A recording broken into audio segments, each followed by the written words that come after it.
మంచిదే. కానీ మీరు రుణమాఫీ, అదేవిధంగా రైతు భరోసా, నేను చెప్పేది టార్గెట్స్ ఉన్నాయి. సోర్సెస్ ఏంటి అనేది గౌరవ ముఖ్యమంత్రి గారు క్యాబినెట్ అదే డిబేట్లో ఉంది. ఎక్కడ నుంచి సోర్సెస్ అవన్నీ కూడా ఐడెంటిఫై చేస్తున్నాం. ఆస్తులు ఒక్కటే కూడా మనం అమ్మలేం. ఆస్తులన్నీ అమ్మితేనే డబ్బు వస్తుంది అనేది కూడా సాధ్యమయ్యేది కాదు.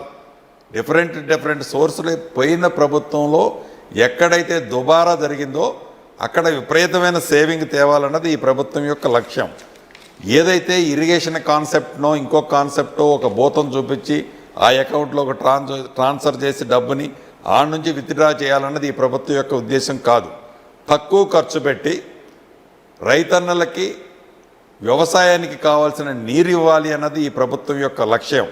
గత ప్రభుత్వం ఏం చేసింది, ఎడ్వర్క్స్ పనులు టెండర్లే పిలవకుండా ఎడ్వర్క్స్ పనులు స్టార్టే కాకుండా థాయిలాండ్లో వర్కులు మొదలుపెట్టేది.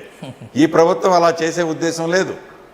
ఎడ్వర్క్స్ నుంచి కొంత లిమిట్ వరకు వర్కులు స్టార్ట్ చేసి అది ఒక షేప్ వచ్చిన తర్వాత థాయిలాండ్కి వస్తుంది తప్ప ఎడ్వర్క్లో టెండర్లే పిలవకుండా థాయిలాండ్లో టెండర్లు పెరికి వర్కులు మొదలు పెట్టాలన్నది అంటే ఎంత ఫూలిష్నెస్ ఉందో చూడండి.